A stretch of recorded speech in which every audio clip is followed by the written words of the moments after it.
అందరికీ నమస్కారం. మాటీ మంత్రము ఛానల్కి స్వాగతం. బ్రహ్మ ముహూర్తంలో ఈ కలలు వస్తున్నాయా? వాటి అర్థం ఏమిటో తెలుసా?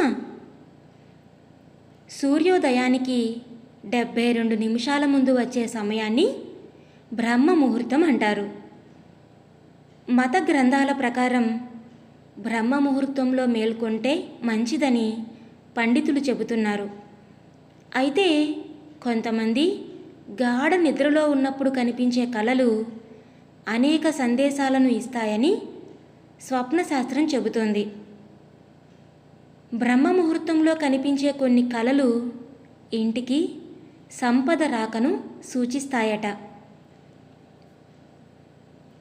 ఉదయం పూట కలలో కనిపించే సంఘటనలు లేదా విషయాలు శుభాన్ని లేదా అశుభాన్ని సూచిస్తాయి.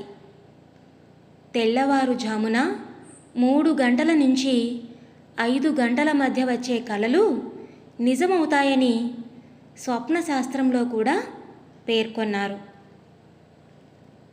హిందూ ధర్మశాస్త్రం ప్రకారం బ్రహ్మ ముహూర్తంలో నిద్ర లేవడం చాలా పవిత్రమైనదిగా పరిగణిస్తారు. నిత్యం బ్రహ్మ ముహూర్తంలో నిద్రలేచే వ్యక్తి జీవితంలో ఎదుర్కొంటున్న ఎన్నో సమస్యలు దూరమవుతాయి. ఈ సమయంలో నిద్రలేచి ధ్యానం చేసినా చదువుకున్నా అది చాలా మేలు చేస్తుంది. మీ ఏకాగ్రతను పెంచుతుంది. కొంతమందికి ఈ సమయంలో కలలు వస్తాయి. తెల్లవారుజామున వచ్చే కలలు నిజమవుతాయని చాలామంది చెప్తూ ఉంటారు. అది ఎంతవరకు నిజమో తెలియదు, కానీ స్వప్నశాస్త్రం ప్రకారం బ్రహ్మ ముహూర్తంలో వచ్చే కొన్ని కలలు శుభానికి సంకేతంగా భావిస్తారు. శాస్త్రాల ప్రకారం తెల్లవారుజాము 3 గంటల నుంచి 5 గంటల మధ్య కనిపించే కలలు నిజమవుతాయని అంటారు. బ్రహ్మ ముహూర్తంలో వచ్చే కలలు మీ అదృష్టాన్ని కూడా మార్చగలవని స్వప్నశాస్త్రం చెబుతోంది. మరి ఆ కలలు ఏంటి, వాటి అర్థాలు ఏంటో ఇప్పుడు మనం తెలుసుకుందాం. నదిలో స్నానం చేస్తున్నట్టు కనిపిస్తే స్వప్నశాస్త్రం ప్రకారం బ్రహ్మ ముహూర్త సమయంలో మీరు నదిలో స్నానం చేయడం లేదా ఎవరైనా చేస్తున్నట్టు కనిపించినా అది శుభ సంకేతం. దీని అర్థం మీరు కూరుకుపోయిన నష్టాల నుంచి బయటపడతారని లేదా అప్పుగా ఇచ్చిన డబ్బుని తిరిగి పొందబోతున్నారని, అలాగే మీరు గతంలో చేసిన పెట్టుబడుల నుంచి రాబడి పొందే అవకాశం కూడా ఉంది. ధాన్యాల కుప్పని చూస్తే బ్రహ్మ ముహూర్త సమయంలో మీకు ధాన్యాల కుప్ప కలలో కనిపించినా లేదంటే మీరు దాన్ని ఎక్కినట్టు కలగన్నా అది శుభ సంకేతం కావచ్చు. భవిష్యత్తులో మీరు భారీగా లాభాలు పొందుతారు అనేదానికి సంకేతం. నవ్వుతున్న పిల్లవాడు కనిపిస్తే స్వప్నశాస్త్రం ప్రకారం మీకు కలలో నవ్వుతున్న పిల్లవాడు లేదా సరదాగా ఆడుకుంటున్న పిల్లలు కనిపిస్తే మీకు స్వర్ణకాలం ఇప్పుడే ప్రారంభం కాబోతుందని అర్థం. అంటే మీకు అతి త్వరలో లక్ష్మీదేవి ఆశీర్వాదం లభించబోతుందని, చాలా సంపదను పొందుతారని అర్థం.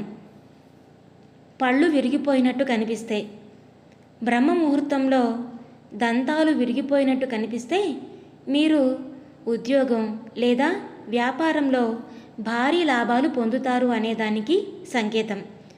స్వప్నశాస్త్రం ప్రకారం దంతాలు విరిగిపోయినట్టు కలలో కనిపించడం చాలా శుభ సంకేతం. నీటి కుండ కనిపిస్తే కలలో నీటి కుండ కనిపిస్తే అది కూడా శుభసూచికమే. స్వప్నశాస్త్రం ప్రకారం భవిష్యత్తులో మీరు అపారమైన ఆర్థిక లాభాలు పొందుతారు. ఆస్తిలో లాభాలు కలుగుతాయి.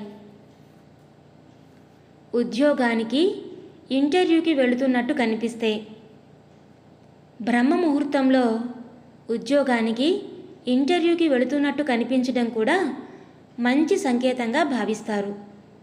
మీరు చాలా డబ్బు సంపాదించబోతున్నారని అర్థం. మీ ఆర్థిక స్థితి బలపడుతుందని సంకేతం. మరణించిన వాళ్ళు కనిపిస్తే. చాలామందికి తరచుగా వచ్చే కల ఇదే.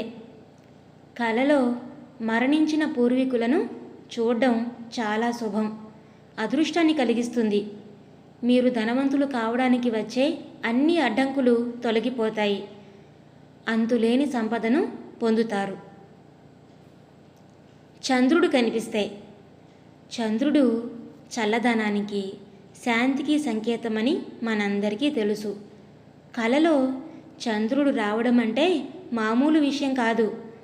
చందమామ వచ్చిన తర్వాత రోజు నుంచి వారి జీవితం మొత్తం మారిపోతుంది. కష్టాలు కూడా మిమ్మల్ని చూసి పారిపోతాయి. అప్పటి వరకు ఉన్న బాధలన్నీ తొలగిపోయి జీవితంలో ఇక ఎటువంటి సమస్యలు లేకుండా స్థిరంగా, సాఫీగా ఉంటుంది. ఈ సమయంలో మీరు అనుకున్న పనులు క్రమపద్ధతిలో జరుగుతాయని తెలుసుకోండి.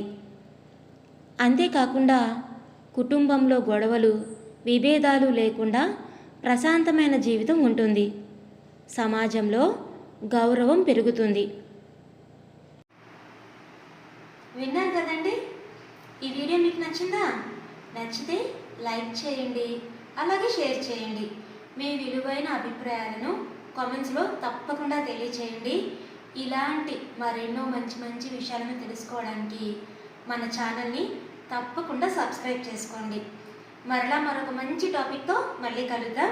అప్పటి వరకు ఉంటానండి.